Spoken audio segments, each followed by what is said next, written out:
Hola, buenas tardes. Estamos dando inicio a la mesa de las 15 horas. Ada, adelante, por favor. Buenas tardes, soy Ada Zimmerman y hoy tengo el placer y también la responsabilidad de conducir este taller de escritos breves. Me acompaña afortunadamente en la tarea nuestro coordinador Eduardo Sardíe, quien ya tiene una vasta experiencia en esto, ya que vi que ha sido coordinador, conductor, expositor a lo largo de todo el simposio, por lo que le agradezco enormemente la ayuda que me brindó estos días, porque para mí, que soy burra tecnológicamente, y es la primera vez que hago esto, fue una enorme ayuda. Solo él sabe la cantidad de preguntas que le hice y solo yo sé con la premura y la amabilidad que me respondió. Miraba las fotos en el programa del Facebook del Symposium y nos veía a todos nosotros sentados en el salón butacas. Me recordaba subiendo o bajando, o el ascensor, subiendo, bajando las escaleras o el ascensor junto a ustedes. En el trayecto seguramente nos saludamos con un beso, charlábamos un ratito. Nos dirigíamos hacia los diferentes salones para compartir las actividades. Hoy nos encontramos frente a la paradoja de que estamos compartiendo, ya casi terminando, este para mí milagroso simposium, ya que nos reúne a todos, pero estando cada cual en su casa. Por lo que agradezco enormemente a los organizadores, supongo que el esfuerzo debe haber sido titánico. Bueno, brevemente voy a decir cómo nos ordenamos. Decidimos que esto ha sido en un chat todo conversado. Decidimos que primero los expositores lean sus textos y luego, para que sea más dinámico, vamos a pasar a una segunda instancia en donde todas las preguntas, respuestas y comentarios van a venir para todos. También les aclaro que decidimos también entre todos no contar sus méritos ni sus títulos, que son muchos, sino solo nombrarlos para dejar todo el tiempo a la riqueza de las exposiciones de ustedes. Bueno, empezará según el orden en que habíamos planificado, en que aparece en el programa. En primer término, vos, Maxi Kelmansky, con la práctica clínica hospitalaria en tiempos de incertidumbre. Adelante. Bueno, gracias, Ada. Buenas tardes para todos. Es un gusto poder compartir la mesa con ustedes, muchos de los cuales vienen y colaboran en el hospital, así que bueno, gracias. Yo también me sumo al deseo y ojalá el año que viene podamos, mientras decías eso, Ada, recordaba el café en el patio de APA entre cada mesa, así que también esperemos que el año que viene podamos recuperar eso, ¿no? Así que bueno, la idea del escrito es un poco compartir la experiencia de estos meses de pandemia, del trabajo hospitalario, en el servicio 24 del Hospital Borda, y un poco haciendo hincapié en tres conceptos o trabajar tres ideas. Una sería las consecuencias psíquicas, tanto para los pacientes como para el equipo de salud de estos meses. Compartir algunas observaciones clínicas que hemos podido hacer. Y por último, enumerar una serie de medidas que hemos podido tomar paulatinamente y que nos han permitido mantener el dispositivo terapéutico. En esto quiero especialmente agradecer la generosidad de todo el equipo del servicio, en su mayoría concurrentes y visitantes que son ad honorem y que han mostrado un gran compromiso y una disposición para poder trabajar desde su casa y mantener los tratamientos en forma ambulatoria. El título del escrito es La práctica clínica hospitalaria en tiempos de incertidumbre. Este escrito surge de las observaciones realizadas por el equipo tratante del Servicio 24 del Hospital Borda frente a la crisis que enfrentamos a partir de la pandemia por COVID-19 desde el mes de marzo. Nos propusimos reflexionar sobre estas observaciones y sobre el sentimiento de incertidumbre compartido por los pacientes y el equipo de salud y sus efectos en la subjetividad, los vínculos y su repercusión en el campo de la salud. El servicio cuenta actualmente con 18 pacientes internados y aproximadamente con unos 30 pacientes que concurrían hasta el inicio de la pandemia semanalmente en forma ambulatoria. En su mayoría, pacientes con diagnóstico de psicosis crónicas, retrasos madurativos, trastornos afectivos y adicciones. Nuestra población está integrada por pacientes que podríamos definir como graves, donde predomina el consumo de alcohol y drogas, depresiones, conductas autoagresivas y descompensaciones psicóticas.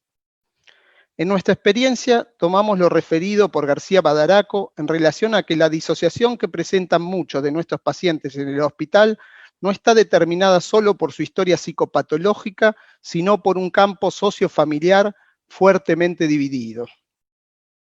A partir del mes de marzo, nos vimos obligados en forma intempestiva a realizar cambios en el funcionamiento habitual del servicio.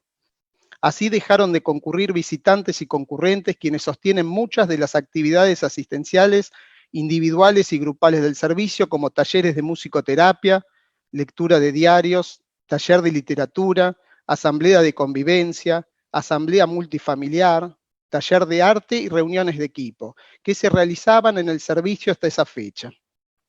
Estos talleres cumplen, en nuestra experiencia, una función esencial, ya que el grupo es un lugar de soporte y contención, operando como un espacio en el cual se repiten modalidades vinculares, distintos roles, resolución de conflictos y promueven los pacientes mejores niveles de socialización.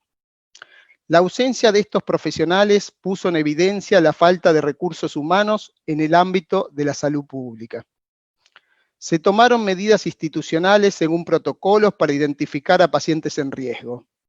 Se suspendieron las salidas recreativas de los pacientes y las visitas por parte de familiares y amigos a los pacientes internados, intentando, con estas medidas, que los pacientes puedan tener el menor intercambio con el exterior, disminuyendo así el riesgo de contagio.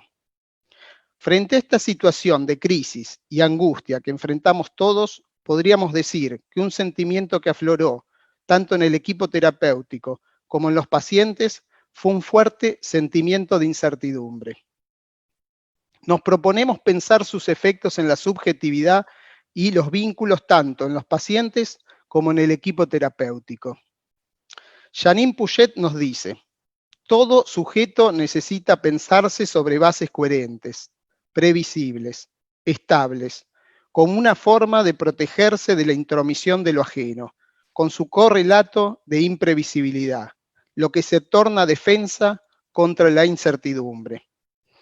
En su soledad y en sus vínculos, el sujeto sostiene ilusoriamente una exigencia de certeza, de verdad y de saber que hace posible soportar las alternativas de la vida diaria.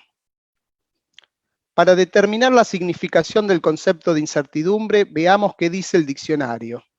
Falta de certidumbre, falta de conocimiento seguro y fiable sobre una cosa, especialmente cuando crea inquietud en alguien. Pensemos algunos sinónimos: duda, interrogación, vaguedad, perplejidad, vacilación, incerteza, inexactitud.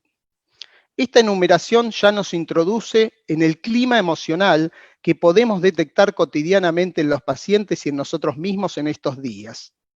Todos compartiendo un presente de incertidumbre y un futuro incierto, difícil de vislumbrar claramente. Esta situación determinó en los profesionales del servicio un primer momento de perplejidad y confusión secundaria a este estado. Entonces, ¿cómo mantener la capacidad reflexiva y terapéutica en tiempos de tanta incertidumbre y angustia? Las realidades amenazantes, amenaza de muerte, y sus correlatos de incertidumbre y temores nos enfrentan a todos con sentimientos de un alto nivel de angustia. En Inhibición, Síntoma y Angustia, Freud nos dirá que la angustia señal es la respuesta del yo a la amenaza de una situación traumática. Y ante esta, una de sus posibles consecuencias es la restricción funcional del yo o inhibición como defensa. Los efectos psíquicos de esta experiencia son aún desconocidos. En nuestra experiencia hemos podido ver que las características de personalidades previas, así como el nivel de deterioro cognitivo, influyen en la forma de sobrellevar esta situación. Durante estos meses hemos podido observar distintas conductas de tipo regresivas que se manifiestan a través de conductas de violencia y hostilidad, con fragilidad en los vínculos, trastornos del sueño, un aumento en el uso de sustancias como alcohol y tabaco, como así también pacientes que han aumentado su retracción psíquica y aislamiento, aumentando la desmentida. José Blecher, en Psicohigiene y Psicología Institucional, afirma que las instituciones y los profesionales tienden a adoptar la misma estructura de los problemas que tienen que enfrentar, quedando muchas veces los profesionales afectados y abrumados por esta regresión adaptativa, determinando abulia y apatía en el equipo de salud. Estas ideas nos ayudaron a comprender nuestro estado en tiempos de pandemia.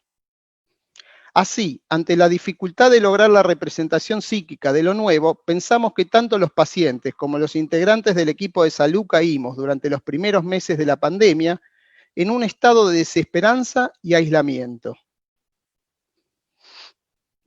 Esto trajo por consecuencia que se vieran afectado nuestro vínculo con los pacientes, así como el vínculo entre los mismos pacientes y entre los integrantes del equipo de salud.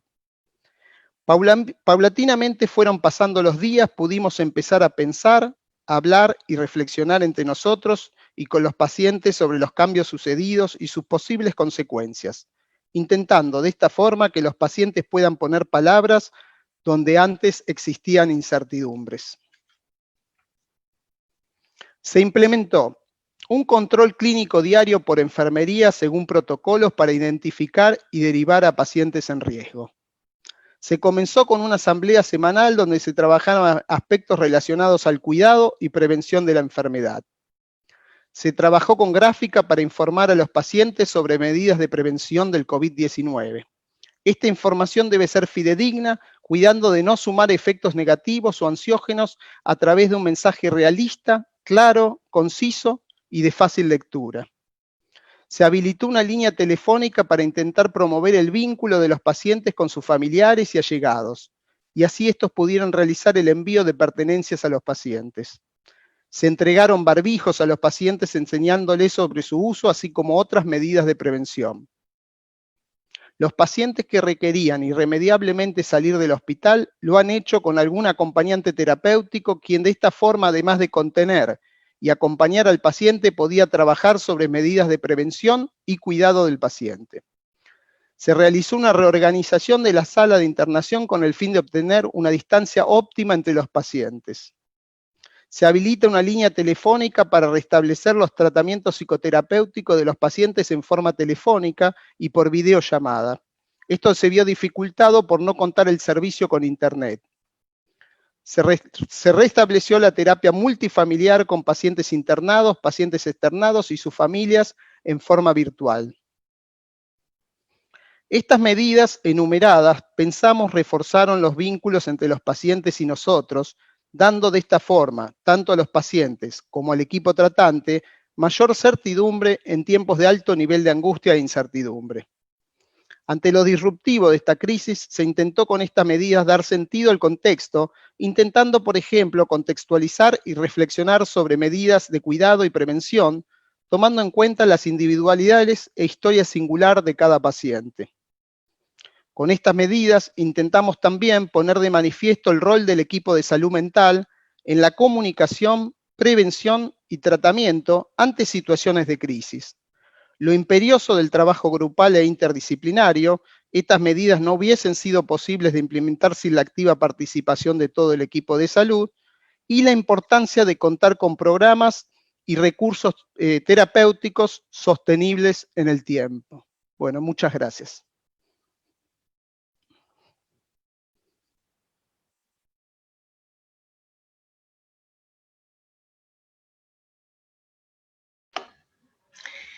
Muy bien, Maxi, muy lindo. Ya lo había leído concienzudamente. Vamos a continuar ahora con el trabajo de Alicia Monserrat y Patricia Morandini, Prevención Infanto-Juvenil. Adelante. Muchas gracias.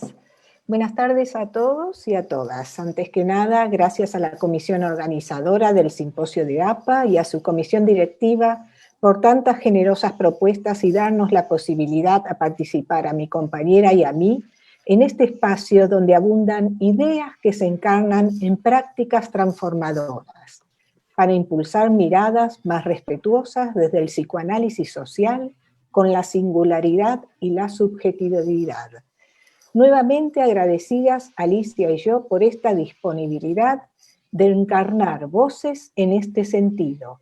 Más vale prevenir que lamentar. Son nuestros objetivos en esta transmisión que queremos mostrarles ahora. Por favor, Guille, si puedes poner la diapositiva 1. Gracias. Abordamos este reto en el Centro Consulta Abierta, tanto asistencial como de formación, transmisión.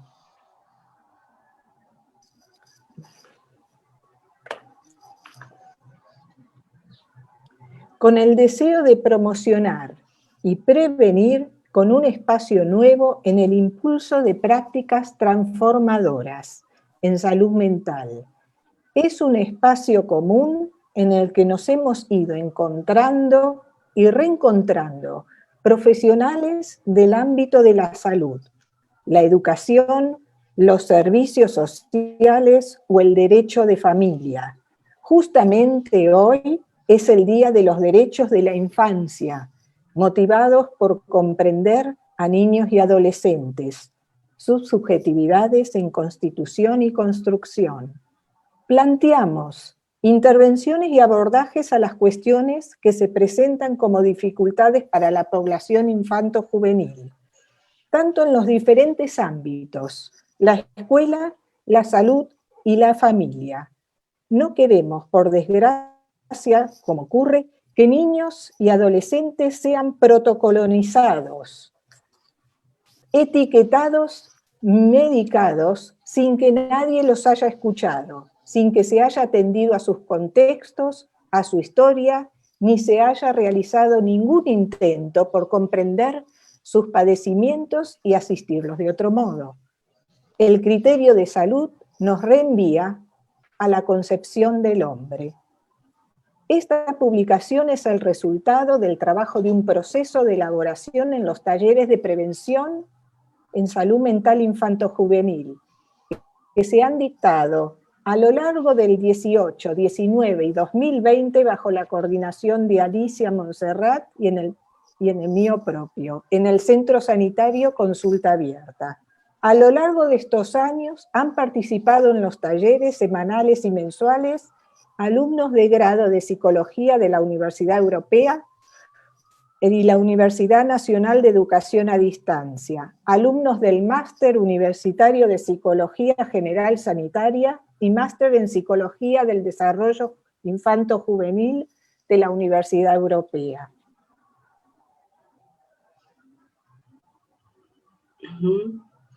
Bueno, ahora voy a intervenir yo. El Centro Sanitario de Consulta Abierta y su equipo de prevención en salud mental infanto-juvenil creó este método basado en evidencias sustentadas en estas investigaciones, sobre todo apoyadas en la teoría del apego y la mentalización en grupos operativos, con énfasis en intervención grupal individual para ayudar a responder eficiente y efectivamente a esas necesidades de la escuela, alumnados y profesores. El método marco incluye estas ideas. A través del proceso de diferentes ideas se pueden registrar las debilidades y las fortalezas del proceso con herramientas de planificación en acción interactiva. ¿Qué es la prevención de salud infanto-juvenil? Yo creo que este es un tema que podemos seguir pensando y más en los momentos actuales contextuados con el COVID. En general esto resulta difícil iniciar una conversación con niños sobre la salud mental. Y esta situación quizás se deba a que el personal docente y en general pueda sentirse no equipado con la información que cree que puede necesitar, o le falta confianza en cómo iniciar esta conversación. A los adultos también les puede preocupar no tener todas esas respuestas en las interrogaciones que se hacen los niños. Es muy positivo en el ambiente docente trabajar con niños que puedan utilizar un lenguaje que ellos puedan comprender. También hay una serie de excelentes recursos disponibles para ello. Es importante comprender que la prevención de la salud mental en la reducción es la reducción de la incidencia, prevalencia y recurrencia de un conflicto intrapsíquico, intersubjetivo, transsubjetivo. En este sentido, bueno, es un esquema, pero no vamos a hablar más que de la prevención primaria, que no la vamos a desarrollar acá, pero sí podemos hablarlo en el diálogo. Y en realidad lo que queremos acentuar más es dentro de la prevención secundaria, donde se dirige el conflicto desde lo intrapsíquico, y ahí, digamos, sería el punto de detención. Y la prevención terciaria, que está destinada a la contención del paciente, a la no negación de sus síntomas, y aquí, a partir de aquí, vendrían las cuestiones de derivación. En el otro apartado, también no lo voy a desarrollar totalmente, si quieren después en la discusión lo volvemos a poner, pero es realmente pensar en el riesgo en salud, y en eso lo condensamos en esta cuestión de la falta de escucha, la desensibilización y la negación del malestar. Creo que, bueno, ahí ponemos una serie de cuestiones que son radiales, que se van reconfrontando. La otra diapositiva, por favor. En las próximas, aquí es cuando empezamos con una línea de estrategias de prevención, y fundamentalmente queríamos señalar el fomento de conciencia pública y la reducción de la estigmatización y la negación.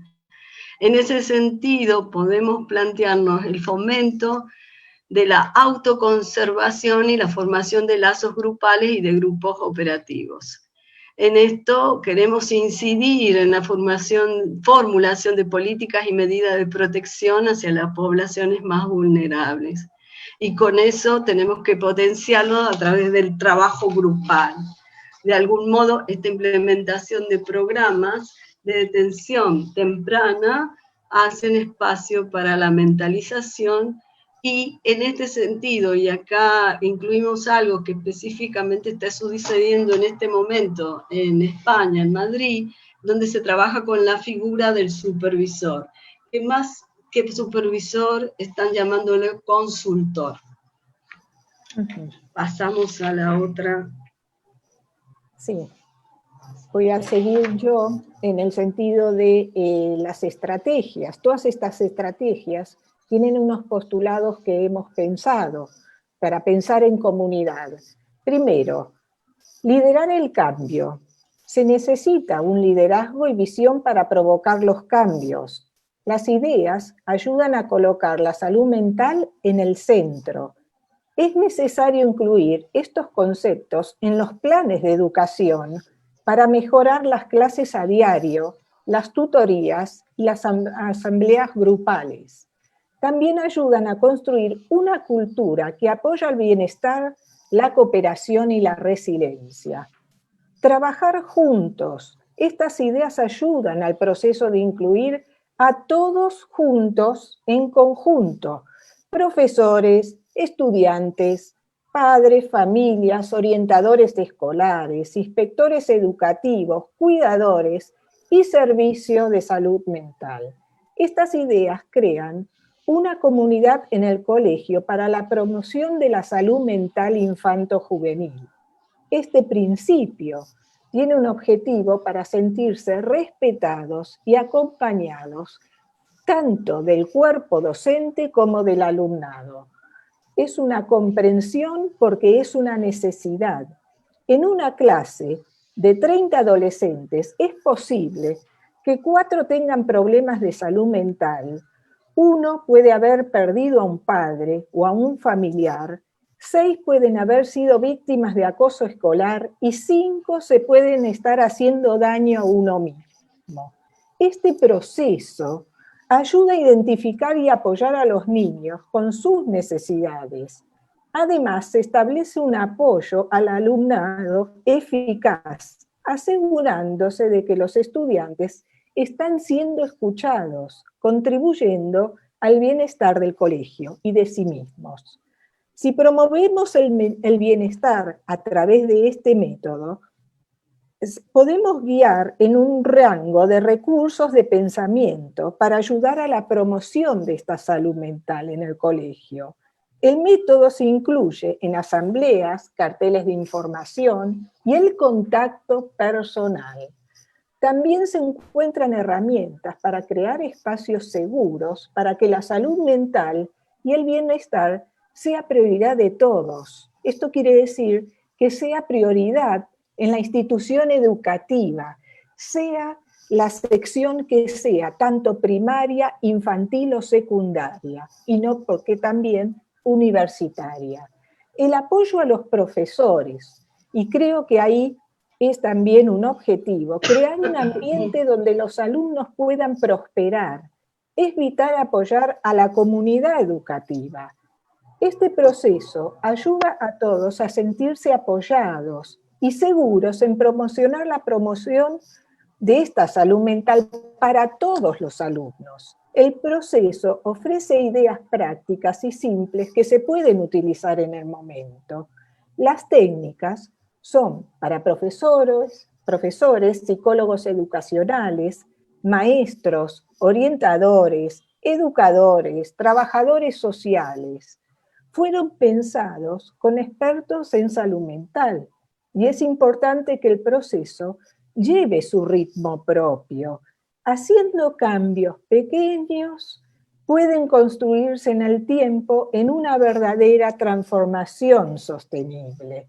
La comunidad educativa se siente inserta e incluida con todos sus miembros para lograr los cambios en los procesos que necesita el colegio para la comunidad. Bueno, en este sentido yo voy a continuar más específicamente en emergente que hemos ido sacando en relación a la temática del COVID-19. Esta pandemia que ha venido, este extraño visitante que ha venido para quedarse. ¿Qué hacemos aprendiendo la experiencia del encierro o confinamiento? ¿Conocemos a alguien que se haya enfermado? ¿Hemos perdido a alguien, algún familiar? ¿Tenemos miedo a contagiarnos? ¿Cómo nos sentimos cuando un compañero se contagia? Estamos condensando un poco el método. ¿Podemos pensar en la solidaridad y cooperación versus competición y exclusión dentro de los procesos que vamos trabajando? ¿Cómo incorporamos esa sociabilidad y solidaridad en nuestros vínculos? ¿Qué queremos cambiar en los vínculos durante este proceso de la pandemia? Y como objetivo, como veis, es para vernos a nosotros mismos, tanto desde afuera y a los demás también desde adentro. Trabajamos desde un paradigma epistemológico complejo, desde lo general y grupal, teniendo en cuenta, por supuesto, el contexto. Adaptamos estos contenidos al proceso de la edad de alumno y a su ciclo vital.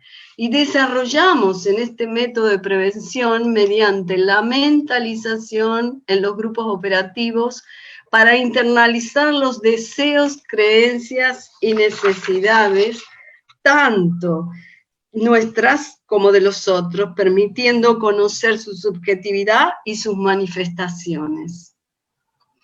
Aportamos una perspectiva emocional de trabajo pedagógico del docente, que por supuesto que lo tiene, pero sí desde una perspectiva más desde lo latente, adelantando alentando a la creatividad y haciendo partícipe a toda la comunidad educativa familiar. Nos integramos en el grupo favoreciendo el trabajo activo y productivo y observamos y escuchamos las necesidades grupales, generando lazos de confianza, respetando ese tiempo y elaborando una respuesta sensible a esos emergentes o demandas grupales. Trabajamos en la transformación de esos vínculos de apegos disfuncionales y, por supuesto, ya en prevención y elaboración de angustias de la comunidad educativa para que desarrolle sus funciones en un contexto sostenido y adecuado. Evitamos la patologización y, bueno, esto lo podemos pasar para poder continuar, Patricia, porque si no, no, sí, me parece que no. A ver. Si trabajamos la comunicación dentro del método y la expresión ofreciendo técnicas que se adapten al contexto del grupo y de la persona, generamos vínculos en el proceso del grupo. Procesar el grupo no como una suma de los individuos, sino como un espacio vincular en relación con una tarea. Crear la pertenencia a partir de quién soy yo y quién es en el otro, en ese contexto grupal. Detectar resistencias, estereotipos, rigideces de pensamiento para poder trabajarlos. Se trabajan las repercusiones mentales sobre las fantasías de contagio e inmunidad en el grupo con los profesores y los alumnos. Se reflexionan las diferentes respuestas sociales de cada grupo escolar, de cada una de las etapas en este precontagio y postcontagio. Pero ¿para quién es este método? Lo pensamos para todos los niños y adolescentes individualmente y en grupos de pertenencia. También para el profesor, la formación del profesorado como figura de referencia del grupo, formación a personal no docente, intervención con padres y familias de alumnos desde el paradigma hipercomplejo, y para cualquier profesional que esté dentro de la comunidad educativa, pedagogos, sanitarios, profesores, asistentes sociales, desde una transdisciplina. Y nosotras pensamos, para finalizar, que cambiar de respuesta es evolución y cambiar de preguntas es revolución. Muchísimas gracias.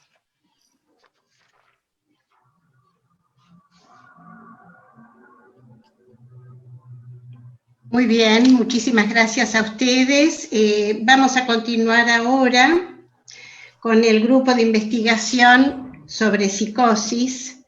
El trabajo se llama La psicosis no desencadenadas y los autores son Alberto Álvarez, Alejandra Gómez, Claudia Selener, Susana Voss, Margarita Pavón, Ani Krieger, Ruth Ini, Atila Rodríguez, Claudia Abadi, Liliana Solari y Ricardo Frigerio. Adelante. Bueno, buenas tardes. Gracias entonces a la organización del simposio por darnos este espacio.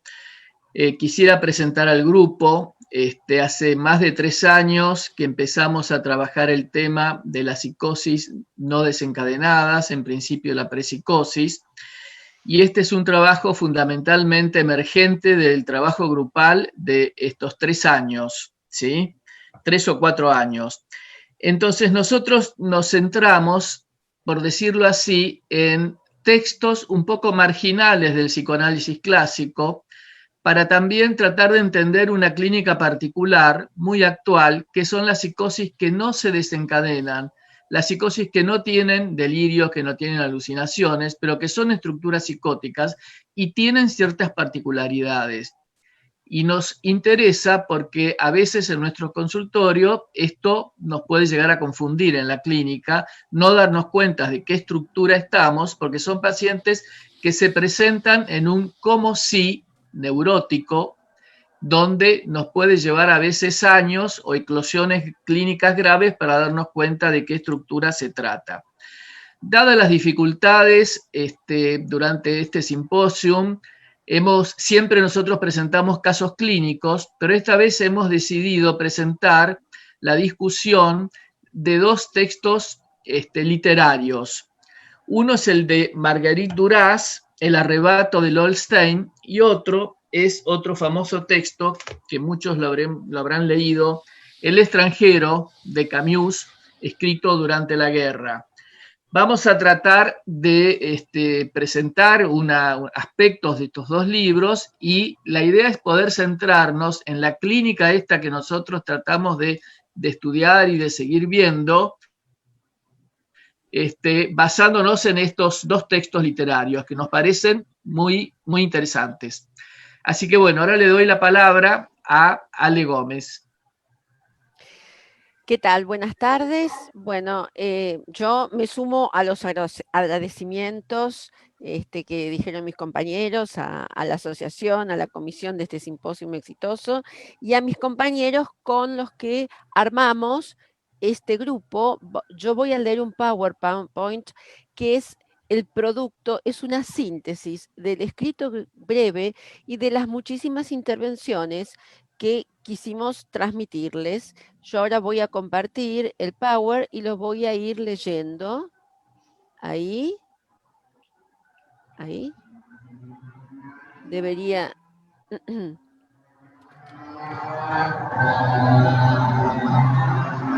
Ahí está. ¿Se ve? ¿Se ve? Bueno. Perfecto, ¿Se ve? Alejandra. Ah, perfecto.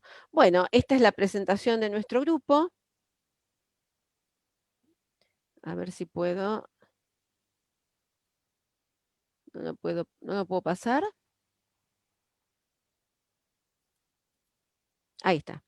Bueno, comienzo a leerle. En general, lo que está en rojo tiene que ver con las ideas principales. Me sumo a lo que dijo Alberto. Vamos a presentar la investigación realizada sobre las distintas manifestaciones clínicas de la psicosis, subrayando las no desencadenadas, y tomamos estos dos textos mencionados, en donde vamos El extranjero y El arrebato de Lolstein, en donde vamos a puntualizar diferencias y similitudes y algunas líneas sobre comprensión a través de diferentes líneas teóricas. Estos somos nosotros en bien. A ver, me parece que, bueno, esta novela describe la historia de Lol, una joven adolescente que conoce un muchacho durante un verano, mayor que ella, de quien se enamora y le propone matrimonio. Cuando concurre con él y su amiga Tatiana a una fiesta, su novio la deja sola, baila y se va de la reunión con otra mujer. Lol contempla la escena impávida sin enojarse, como si no sufriera, y lo sigue con la mirada mientras se marchaban, y cuando deja de divisarles, cae al suelo desvanecida. A partir de ese momento se desencadena su enfermedad, queda postrada, se aburría, gritaba, no tenía nada en qué pensar, no tenía ninguna distracción. Parecía que no, al poco tiempo deja de hablar, deja de quejarse, no tiene fuerzas, no espera nada, no hablaba ni contestaba preguntas. Su amiga decía que Lol había incubado esta enfermedad un tiempo antes y que no la había exteriorizado, o que ya la tenía desde antes. Dice, daba la impresión de soportar con un sosegado fastidio a una persona a la que debía parecerse, pero de quien se olvidaba en la menor ocasión. Decía que era una chica dulce, bonita, que los muchachos se le acercaban, pero que se les escurría como el agua entre las manos, en la palma de la mano. Decía que una parte de ella misma estaba ida, lejos del momento presente, estaba en nada, exactamente en nada. Era el corazón de Lol el que no estaba allí. Era esa zona del sentimiento lo que la diferenciaba de los demás. Se recupera al tiempo de esa enfermedad y silenciosamente comienza a comer y a pedir que le hablen cerca, sentía todo lo que le decían, las palabras tenían la misma importancia. Nunca planteó ninguna pregunta sobre lo que había sucedido.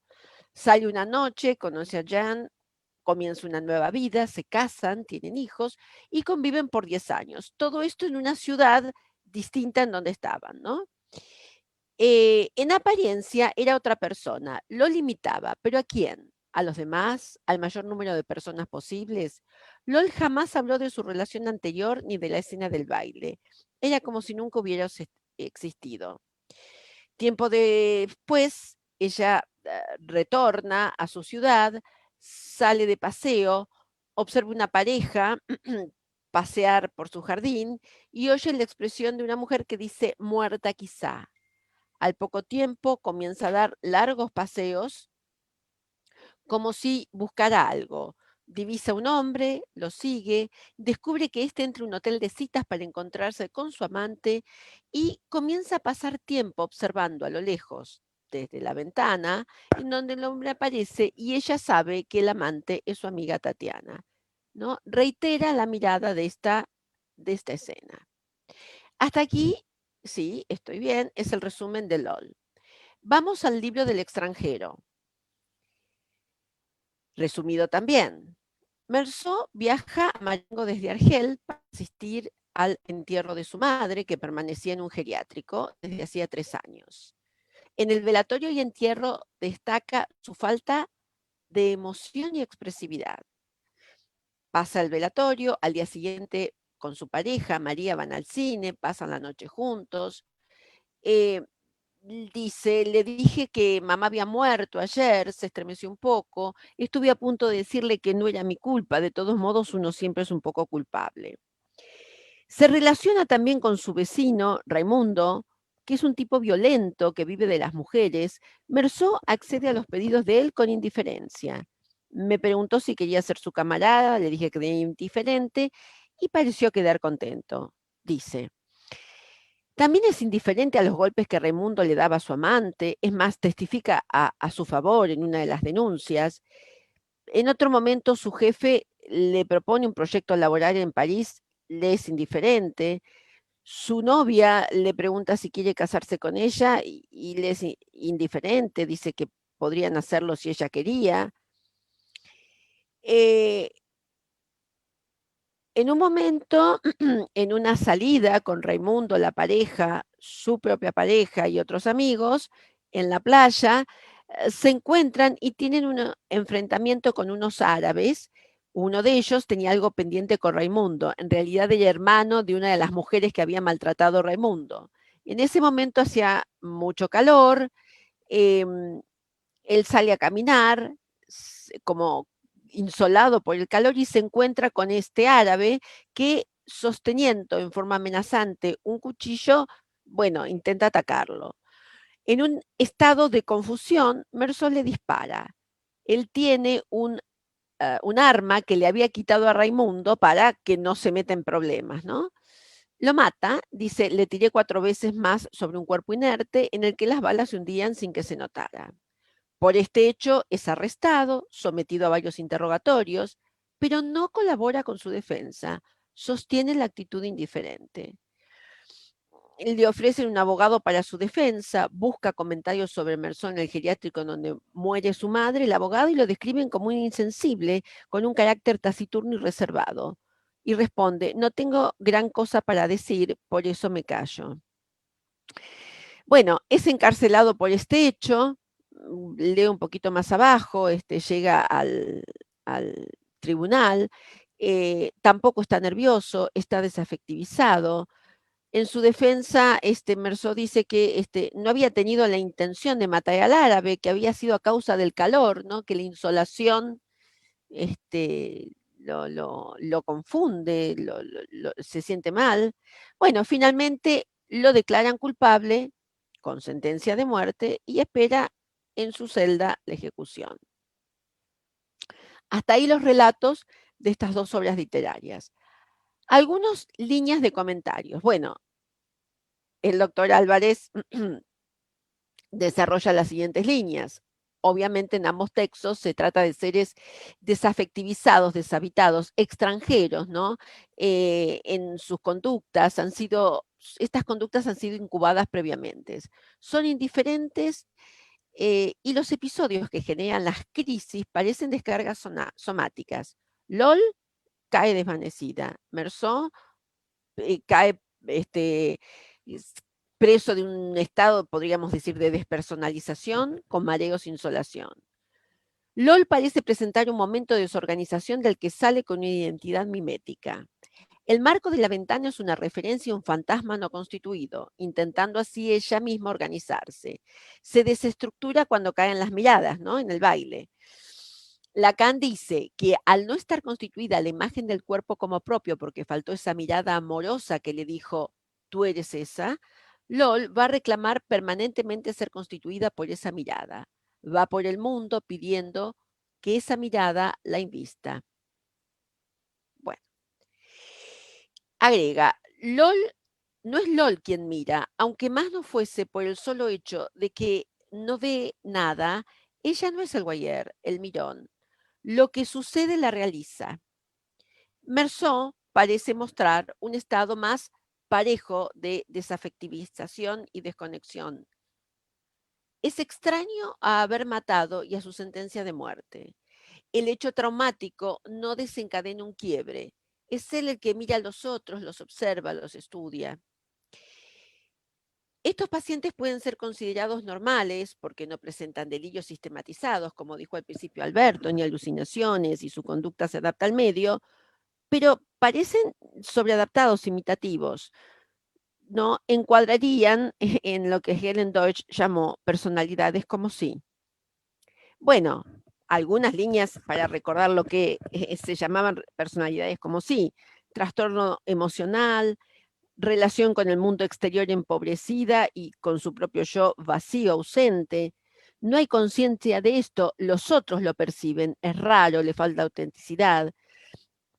Intelectualmente, cognitivamente, no hay ninguna dificultad. Y sí, se copian, se sugestionan al otro. Hay tendencias agresivas enmascaradas y evidentemente la deficiencia en la vida emocional adulta dificulta la estructuración edípica. Faltan las cargas objetales edípicas. Bueno, esto se observa en los dos personajes, ¿verdad? Otras, nuevamente, diferencias entre Meursault y LOL. En LOL, el episodio traumático desencadena la enfermedad, esta especie de psicosis en donde deja de hablar. No es ella la que mira a los otros, ella mira para constituirse en la mirada. En Meursault, el hecho traumático lo despersonaliza, hay un quiebre, y es él el que observa y estudia de un modo pasivo. La doctora Susana Voss nos aporta comentarios de ese Winnicott. Bueno, articulando conceptos de falso self, cuando reemplaza al verdadero. Bueno, cuando el texto dice que LOL daba la impresión de soportar con un sosegado fastidio una persona a la que debía parecerse, pero de quien se olvidaba en la menor ocasión. Una parte de ella estaba ida, estaba en nada, el corazón de LOL no estaba allí, era el sentimiento lo que las diferenciaba de los demás. Bueno, y cuando se casa y tiene hijos, que es como si fuera una ama de casa perfecta. El concepto del rostro de la madre como precursor del estadio del espejo, ¿no? En donde LOL reclama ser mirada, se desorganiza cuando caen las miradas, ¿no? Nuevamente retoma esta idea de que ella no mira, a ella la miran. El concepto del miedo al derrumbe que ya tuvo lugar, pero el sujeto no lo puede convertir en el pasado porque el yo no estuvo ahí para recogerlo dentro de su experiencia. Bueno, me parece que esto está, no sé si tenemos tiempo, pero en LOL, cuando dice que no dispone de ningún recuerdo, ni siquiera imaginario, de ese desconocimiento, no tiene noción alguna, pero cree que debería penetrar en él, que era lo que tenía que hacer, hubiera resultado definitivo para su cabeza y su cuerpo. LOL, largos paseos, como si buscara algo, quizás una palabra ausencia, palabra agujero, un agujero clavado en su centro, ese agujero donde se concentran todas las demás palabras. Y finalmente, el concepto de depresión, pero específicamente de depresión psicótica, ¿no? Como un fenómeno de despersonalización y realidad.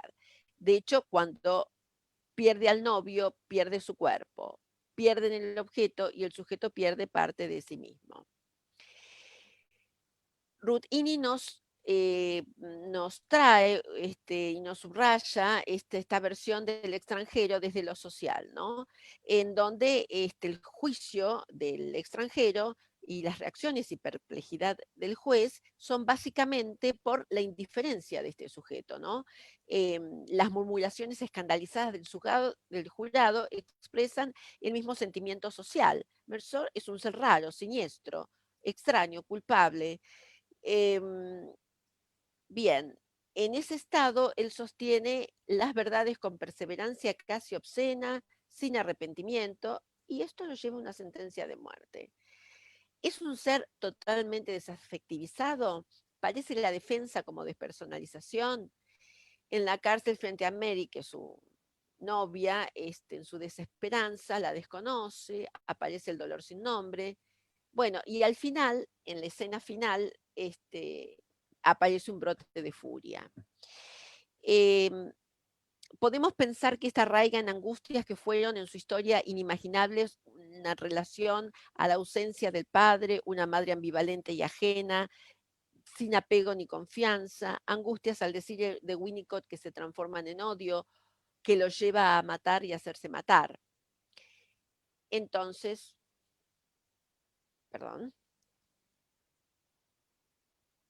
desesperanza, angustia innombrable, dolor sin nombre, enloquecedor, despersonalización, ¿no se hablarían de un brote psicótico en el momento del asesinato? ¿Qué significado tiene esto que él dice, el sol me cegó? Ya estamos terminando, tenemos dos aportes, uno de nuestra colega Annie Krieger sobre la indiferencia, el estado indiferente, ni odio ni amor, esto de estar como espectador, posición extraña, desmentida, supone un juicio ser indiferente, una posición cómplice sin gasto psíquico. Menciona varias formas de indiferencia, de odios acumulados, intento de desconocer cosas que causan dolor, ropajes engañosos de la represión, desmentida. Bien, finalmente, para abreviar, bueno, ¿qué tiene que ver todo esto con nuestro tema?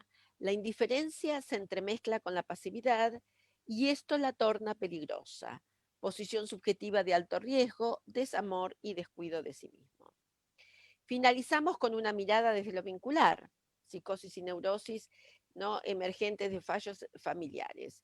¿Qué ocurre en esta historia familiar? Evidentemente podemos pensar que no se ha podido generar vínculos tróficos con sus madres. Por un lado, esta madre ausente, con sus madres ambos, ¿no? Padres ausentes que no han generado una terceridad sostenedora. En el extranjero podemos pensar, ¿extranjero de qué? De madre, de familia, quedó algo disociado, no integrado en su personalidad, y entonces nos recuerda el concepto del núcleo gris-cocálico de Blecher como ese núcleo indiferenciado, primitivo, que no queda integrado a la personalidad, por supuesto. Bueno, hasta aquí resúmenes de los escritos breves y líneas teóricas para pensarlos. Muchas gracias.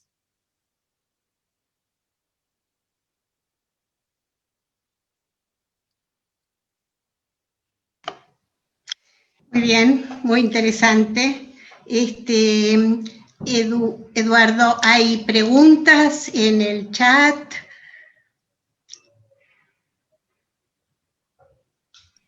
Buenas tardes a todos. Hay algunas preguntas, sobre todo hay felicitaciones y mucha gente mirando ahí alrededor en este momento de 70 personas. Cecilia Moya dice: felicitaciones, Maximiliano Kelmansky, un trabajo muy bueno que da cuenta de una experiencia y también de la posibilidad de salir a instrumentar medidas dadas por la contingencia. En este sentido destaco el valor del trabajo interdisciplinario. ¿Podría ampliar un poco más esta idea de lo que él denominó lo imperioso del trabajo grupal e interdisciplinario? Tal vez se pueda extender a todos los otros trabajos. Gracias. Beatriz Marcan Reubens, desde Nueva York, en relación al trabajo de Morandini Roth y Monasterio. Excelente presentación. importante actividad, muy necesaria en el pasado, en el presente y mucho más en el futuro. Quisiera desarrollarla en Nueva York. Muchas felicitaciones. María Pía Iseley, muy interesante, Patricia, registrar las necesidades básicas, tanto individuales y sociales, para asistir en la prevención y potenciar la capacidad resiliente. Por lo demás, son felicitaciones y saludos de distintos lugares del mundo. Gracias.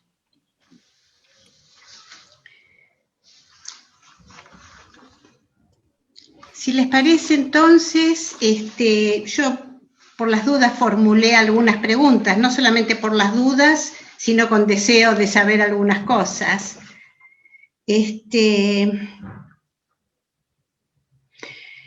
Bueno, voy a empezar en el orden en que se dieron los trabajos. A Maximiliano. Primero que nada, quiero decir que por circunstancias de la vida he tenido ocasión de saber del enorme compromiso personal que tenés con los pacientes del Borda. En este sentido, no me llama la atención y al contrario me encanta la primera persona del plural que vos usás para hablar de incertidumbre. O sea, no diferenciás al personal médico de, entre comillas, los locos.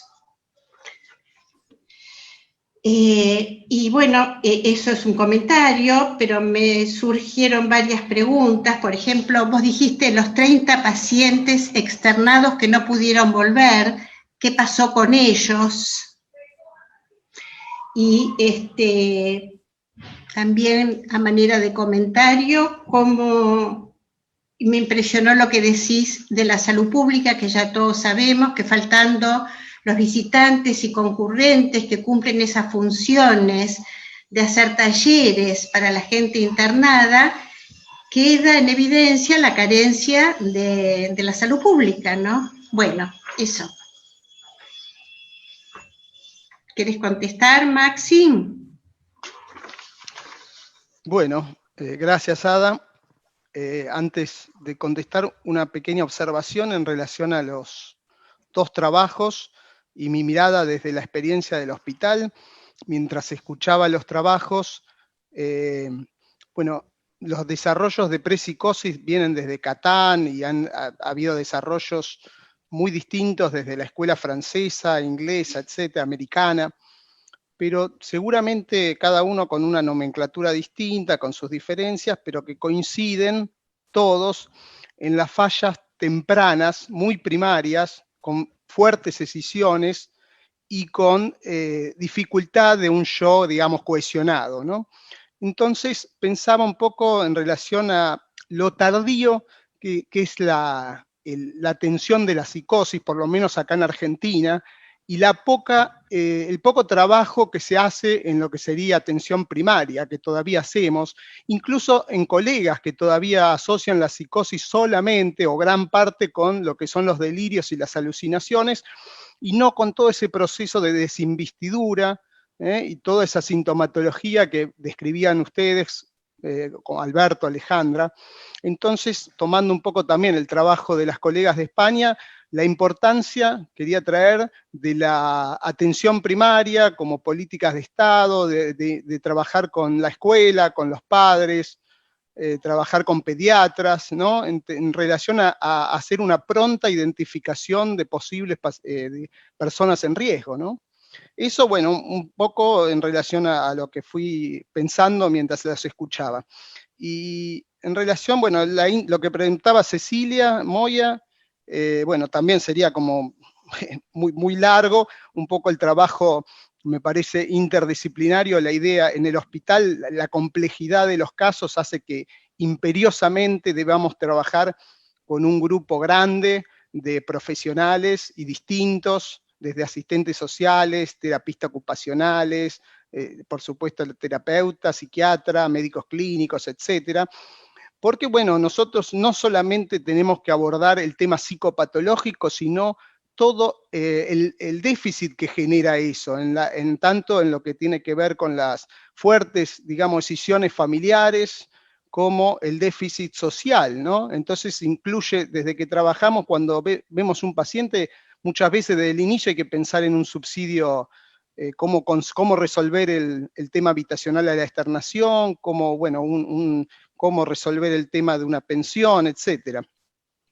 Entonces, yo realmente desde el momento, hace 2, 3 años que estoy en gestión, digamos, coordinando el servicio, y es un tema central, el de la interdisciplina, pero sobre todo es central donde veo muchas dificultades y que se nos acentuó ahora con la dificultad de poder encontrarnos, no lo pudimos, digamos, resolver adecuadamente, es el de la intradisciplina. Es decir, de qué manera las teorías obturan también nuestra forma de pensar. Nosotros somos en un hospital, nos encontramos profesionales de distintas escuelas teóricas, pero cuesta mucho encontrarse desde las diferencias. Eso es algo que es para trabajar, creo, con reuniones de equipo, pero es un desafío de la clínica permanente. Y para, bueno, terminar, te contesto a vos, Ada, lo de los pacientes ambulatorios.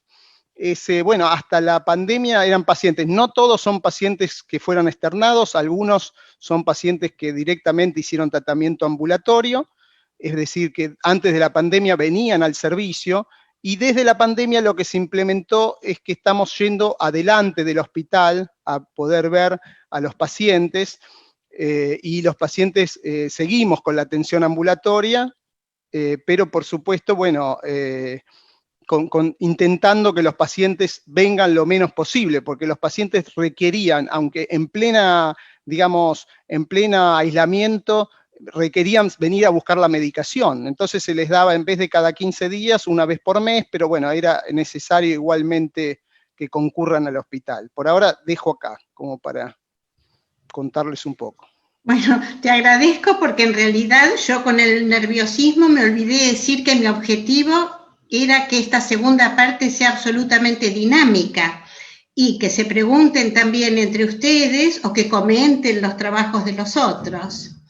De manera que, bueno, mientras tanto yo voy a hacer la pregunta que había pensado, aunque en realidad lo que ustedes enviaron primero, Alicia y Patricia, fue como, me doy cuenta, una síntesis, y entonces ahora ustedes con lo que presentan, con el PowerPoint, realmente ya aclararon un montón de cosas. Yo iba a preguntar, por ejemplo, cómo se arreglaban con los chicos puntualmente ahora en tiempos de pandemia. Como todo esto que ustedes dicen, no sé si, creo que sí, que incluye lo de la pandemia, pero si están haciendo aislamiento, si se pueden ver, cómo se pueden ver, eso. Sí, bueno, a ver, lo que tratamos, o sea, es un método que lo hemos resumido en 20 slides, ¿no? Por supuesto que el método es más complejo, pero la base teórica es la que hemos dicho, ¿no? Los niños sí se pueden ver, o sea, los niños están yendo al colegio, tanto primaria como secundaria y universitaria, y hay algunos, por ejemplo, que están funcionando, ¿no?, en los institutos, que son los colegios secundarios públicos. Van lunes, miércoles y viernes una parte del grupo de la clase, que pueden ser de 30, van unos 15, unos 14, y los otros van martes y jueves. Esos días están por el aula extendida o por Zoom, y se cambian, se turnan, una semana sí y una semana no. Tienen la distancia y van con todo el protocolo del COVID, tal cual se está en otros ámbitos.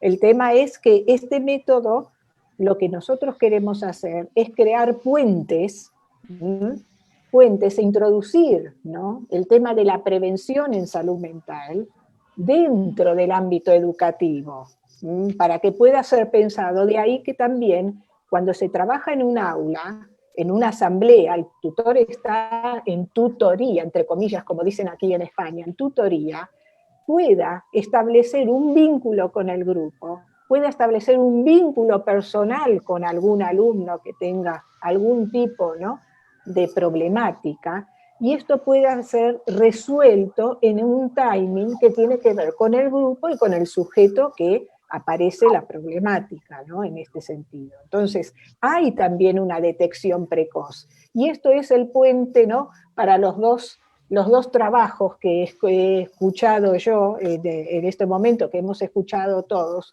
Un puente, ¿no? ¿Por qué un puente? Si hay una detección precoz, hablaron, ¿no?, yo me quedé pensando, ¿no?, en el tema de la imitación, ¿no?, en este vacío interno, en el tercer trabajo, ¿no?, que hay un común denominador, ¿no?, que trajeron a Helen Deutsch y todo esto. Y Helen Deutsch decía que sin catexia real del objeto, el sujeto queda a merced, ¿no?, en un plano superficial de cualquier relación, ¿no? O sea, es como, me vino a la cabeza, ¿no?, la película Selig, ¿no?, que se mimetiza con el otro en este sentido, ¿no? Traigo una cosa de cine.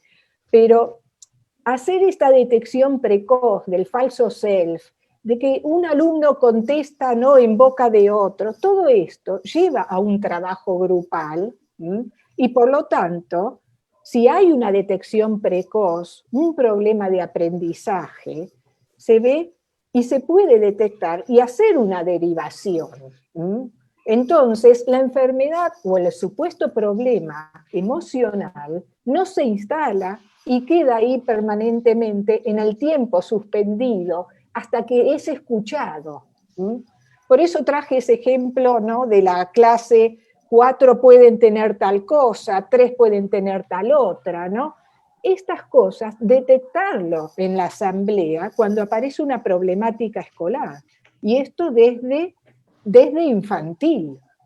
Entonces, la detección precoz, cuanto más detección precoz hagamos, esto que hemos traído, ¿no?, el Hospital Borda, que yo también he estado en el Borda, sé la problemática que hay ahí, ¿no? Otros pacientes que aparecen con esta psicosis, que no tiene que ser con un delirio o alguna producción más sintomática, que parece que escuchan pero no escuchan, ¿no? Parecen así vaciados.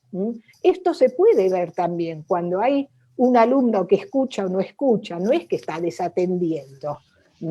Hay una problemática que aparece y que uno puede, si el profesional forma a los docentes pueden escuchar, hacer intervenciones desde las tutorías. Entonces, es para toda la comunidad educativa la formación de mentalización en grupos operativos, para ser trabajados en el aula. Esto.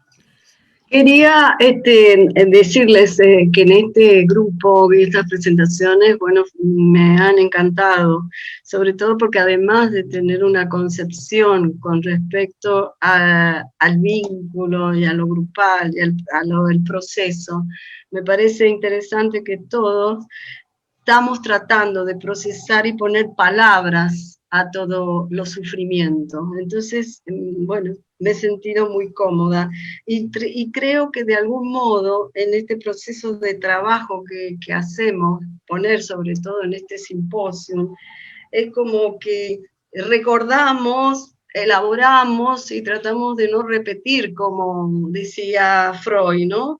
Es como recobrar la memoria individual y la memoria colectiva, ¿no? Tan aletargada, y sobre todo en estos momentos en que creo que tenemos que estar por encima del dolor, ¿no? Decir, tener en cuenta el dolor, pero también la desesperanza. Solo quería marcar dos cosas que hemos visto en esta aplicación del método, en este momento de la pandemia que no pudimos desarrollar, pero es la idea de un mecanismo denominado de Ferenczi, de qué es la progresión traumática, ¿no? Que se manifiesta cuando los jóvenes, niños, han tenido que realizar un sobreesfuerzo. Estamos encontrando, pero no solo un sobreesfuerzo en los niños adolescentes, sino en toda la comunidad educativa.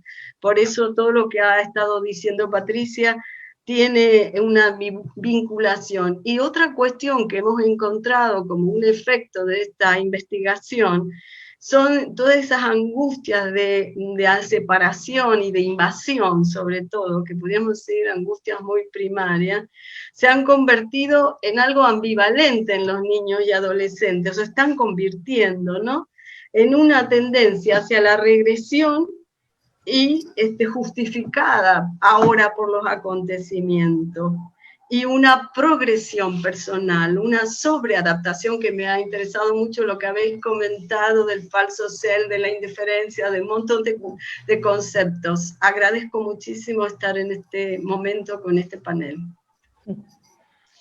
Muy bien. Eduardo, te quería preguntar, porque yo estoy viendo en el chat que hay algunas preguntas puntuales, ¿sí?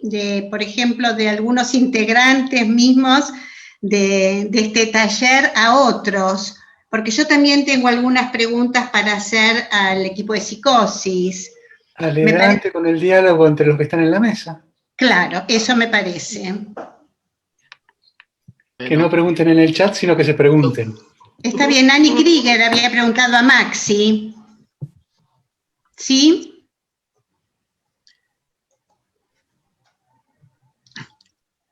Sí, yo quería comentar también.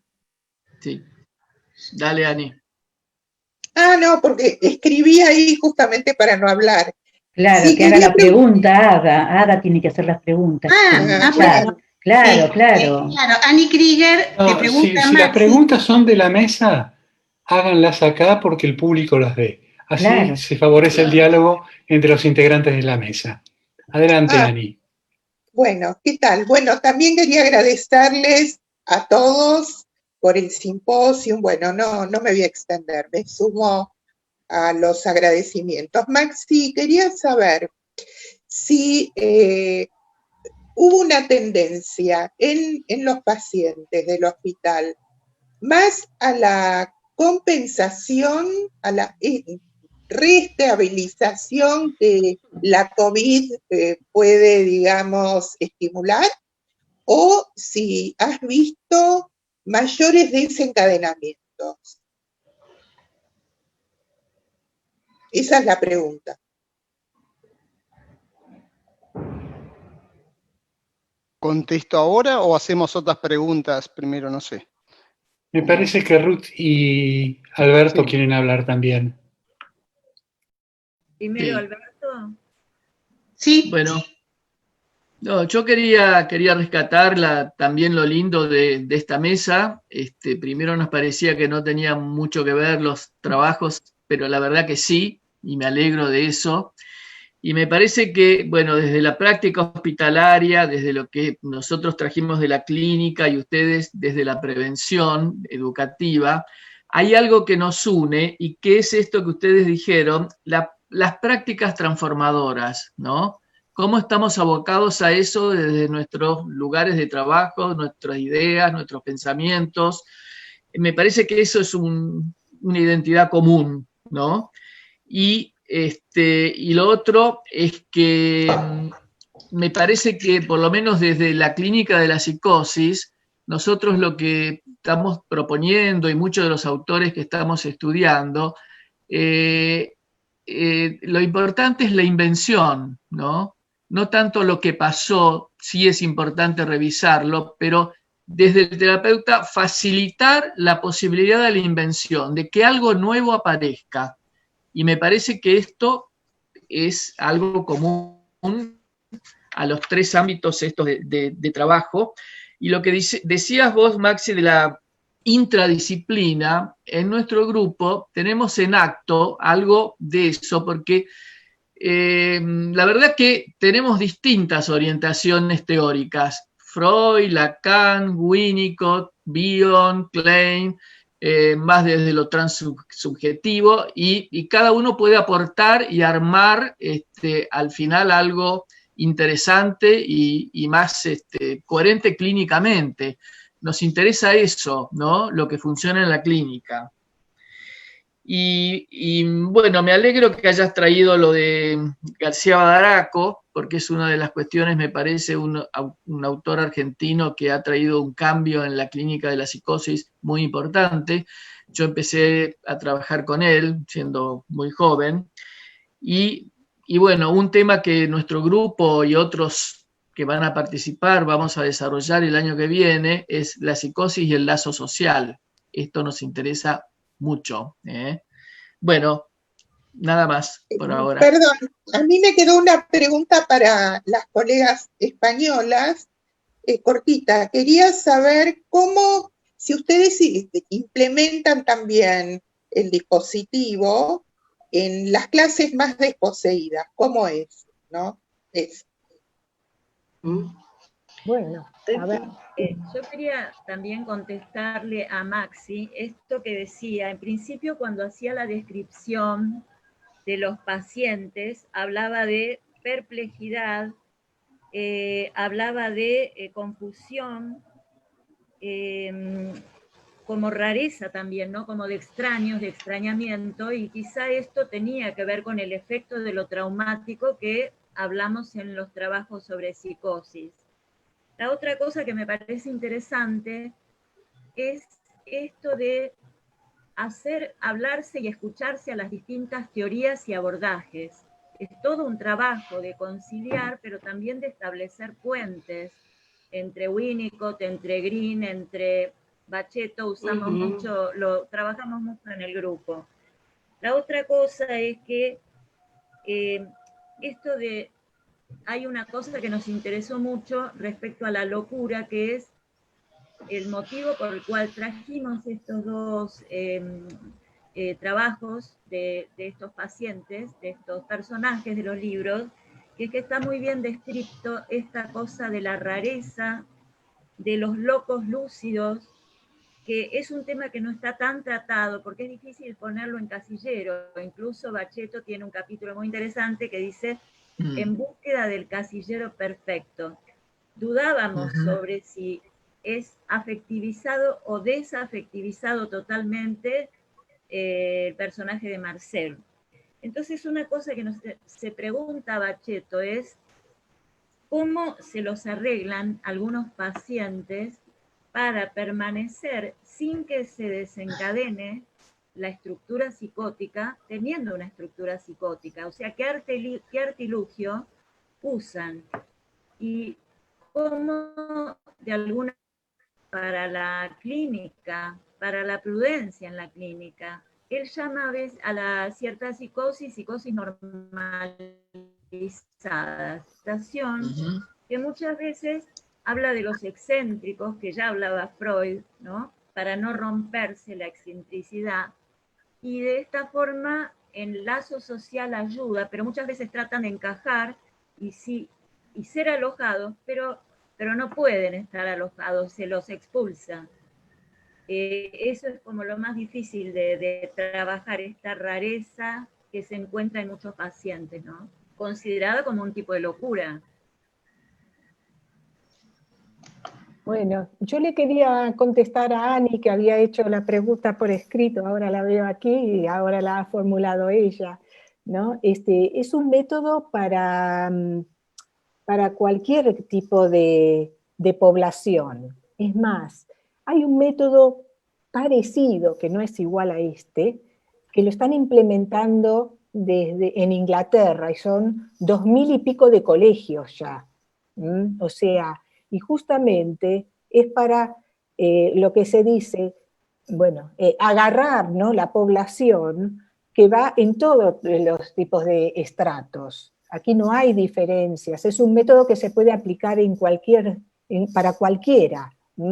El tema es que nosotros, bueno, elegimos estos dos conceptos y los hemos trabajado bien porque nos pareció que eran justamente como un factor común que se puede trabajar en cualquier grupo, tanto de 0 a 3 años como para un alumno de 17, un grupo de secundaria, ¿no? Nosotros, por eso, nos centramos en el sujeto, no en los autores. Tenemos como prevalencia en mirar lo que le pasa a un niño, lo que le pasa a un adolescente y a los sujetos. Esto como problemática del malestar y el sufrimiento psíquico infantojuvenil, ¿no? Bárbaro. Yo solo quiero agregar una Claudia. cuestión. Que puede ser que con respecto a esta aplicación, porque también, que trabajamos mucho también en relación a las parentalidades. Por supuesto que hay un cambio en este momento muy importante en cuanto a quiénes están, digamos, cuáles son los grupos de crianza, porque han variado muchísimo y sobre todo, bueno, lo que solo quiero decir una cuestión porque me conecta con las familias y la psicosis, ¿no? Ahí estamos trabajando cerca de la zona sur, la más deprimida también económicamente y también más confinada por barrio y cuestiones. La cuestión que hubieran desaparecido los psicóticos, que hubieran parecido incluso como que salud mental no tiene lista de espera. Es decir, ¿qué está pasando? Esto es, lo digo porque nosotros estamos se intervienen en los colegios, pero hay toda una conexión, un puente que hacemos, y que es curioso que con los colegas que trabajan en hospitales hubieran retrocedido, ellos mismos dicen que históricamente hubiéramos retrocedido a los años cuando se creó la renovación psiquiátrica en este país. Es solamente un comentario en función a todo el tema de las poblaciones más deprimidas socialmente. Sí, como la prevención en salud mental es para todos. Esto, que quede bien claro, ¿no? O sea, es un método para todos, para cualquier guardería, cualquier escuela infantil rural, se puede aplicar el método. O sea, yo fui subdirectora de Sanidad Escolar de la Nación Argentina y sé a lo que te refieres, Ani, ¿no? Niños que vienen del norte, ¿no? Del sur, que vienen en burro y están para viajar al colegio 3 horas. Entiendo perfectamente tu pregunta. No, y básicamente al tema de la pobreza, ¿no? Sí, sí, totalmente. Sé de qué hablas. Sí, sí. Gracias. Claudia. No sé, sí. Dale. ¿Iba a hablar Claudia? Sí, muy chiquitito. Bueno, un placer. Sí. Los dos trabajos que escuchamos, la verdad que a Maxi lo conozco un montón, de haber ido al hospital con grupos de alumnos y sé lo que trabaja y cómo se trabaja, y muy interesante lo de las colegas. Y solo quería destacar, porque me parece que es importante en todo este tiempo que estamos viviendo, algo que decían las colegas de la solidaridad y la creatividad, y lo de Maxi, que es la capacidad reflexiva, ¿no? Como frente a todo esto que está sucediendo, poder volver a pensar, a usar eso que tenemos, la capacidad reflexiva de los psicoanalistas, y crear, y la creatividad. Me parece que es muy importante y estaban presentes en los dos trabajos. Bueno, nuestro es un esfuerzo grupal enorme, con las diferencias de cada uno, pero bueno, eso quería comentar.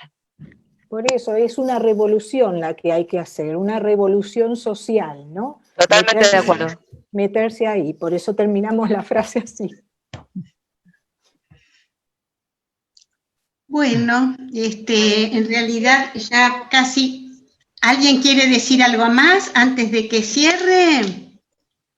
Aquí Eduardo me dice que por ahí se puede extender. ¿Alguien se quedó con ganas de decir algo? Yo quería rescatar algo que en realidad lo fui escuchando, pero lo había pensado, nuestro trabajo sobre la psicosis o la prepsicosis, y todo este punto de la indiferencia, de la falta de vínculo, del aislamiento, que bueno, que se ven en los otros trabajos también.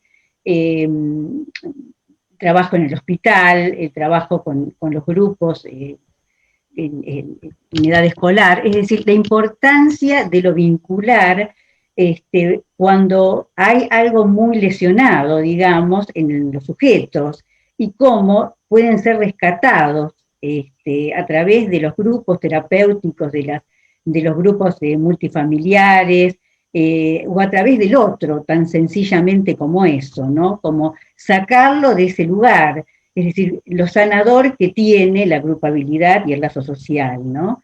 Es decir, nada más que eso, quería rescatarlo, que me parece que se une a cómo nosotros estuvimos en nuestro grupo trabajando todo el tiempo con este personaje, el extranjero, y en el otro caso, LOL, como dos personas desinvestidas, digamos, por sus madres, y cómo necesitan de un tratamiento, en este caso, para religarlos, digamos, afectivamente al otro, ¿no? Y que bueno, que si esto se toma desde muy pequeño, bueno, me parece una prevención fantástica poder hacerlo, y como, digamos, en los hospitales, esto se ve y se revela permanentemente lo curativo de los lazos, ¿no? Del lugar de pertenencia de lo grupal. Ada, yo quería contestar algo de lo que me preguntó Ani en relación a la clínica. Sí, sí. Y bueno, y Ruth. Simplemente algo muy cortito que tiene que ver con que en esta situación lo que se puso muy de manifiesto es pensar el grupo de la psicosis. Es decir, no todos los pacientes tuvieron la misma respuesta, ¿no? No es lo mismo un paciente con más defecto, con más deterioro, un paciente que, por ejemplo, un paciente después de varios meses de haber muchos carteles pegados con información, cuando le pregunté un poco qué le parecía, me preguntó qué carteles. Entonces un poco, digo, eso me replanteó también en relación a la técnica, a la teoría de la técnica, en relación a cómo llegar a esos pacientes, ¿no? Que bueno, otros pacientes, como dije, se manifestaron tal vez con insomnio, con recaídas en consumo de sustancias, etc. Y el sentimiento de extrañamiento no lo referimos a los pacientes en el texto, sino que estaba referido a nosotros, o por lo menos a mí. La cuarentena no me refiero a... Cuando escribí el trabajo fue después de los primeros meses, que ya el camino de ir hasta el hospital no estaba ni el sereno del garage, o sea, yo iba solo, abría el garage donde dejo el auto y era una soledad total, el hospital era un silencio que era aterrador, y la falta de concurrentes, visitantes, alumnos, toda esa vitalidad se resaltó, y bueno, eso no, de alguna manera creo que uno empezó a escribir para salir del extrañamiento justamente, y poder poner en palabras un poco ese vacío, ¿no? Esa sensación de vacío que había. Sí. Ahora, Maxi, por lo que escuché a Adrián Besuccio, lo particular es que hubo muy pocos casos de contagio en el Borda, ¿no? Y eso es también para pensar y reflexionar si en el tema de haber quedado allí confinados, no se creó de alguna forma algo de un lazo, de una comunidad que de alguna forma protegió, ya que estamos hablando de todo esto, ¿no? De alguna forma se armó en una comunidad especial durante esta pandemia, donde resultó eso, muy pocos contagios. Eso me parece que es algo que estaría bueno seguir investigando. Creo que esto de las etapas que decía Maxi, ¿no? Como que en un primer momento quedamos confinados y aislados todos como muy solos, y con esta sensación de perplejidad, de extrañamiento, que me parece muy interesante. Pero con el andar, digamos, de la cuarentena y de la situación, fuimos encontrando modos de acercarnos y de constituir las redes, que es lo que empezó a funcionar, lo que funcionó en APA, lo que empezó a funcionar en los hospitales, porque yo sé que con los pacientes hacen videollamadas grupales también, los grupos terapéuticos se fueron sosteniendo, con una nueva modalidad, y ahí es como que se pudo salir de esta sensación de soledad, de extrañamiento, ¿no? Como que fue un proceso muy interesante que se fue dando. Bueno, a los profesionales también, entiendo lo que decía Maxi perfectamente, también en nosotros, no solo en los pacientes, ¿no? Es decir, que se fue configurando. Me van a disculpar el tiempo porque hay otra mesa más adelante. Les agradezco mucho, me pareció una mesa muy interesante. Me pareció también muy interesante la posibilidad de hablar desde distintas líneas teóricas, sin decir muy interesante lo tuyo y yo hablo de otra cosa, sino escucharse y poner a actuar las distintas líneas teóricas y sumar desde ahí una mirada nueva que es, creo, uno de los grandes virtudes que tiene la APA. Les agradezco mucho. Gracias. No, Muchísimas muchas gracias. gracias. Muchas gracias. Les agradezco a todos ustedes. Muchas gracias. Gracias, Ada. Gracias, Eduardo. Gracias. Gracias a todos. Vámonos. Gracias, Ada. Que Y nos a toda la veamos, que mesa. nos veamos. Bueno.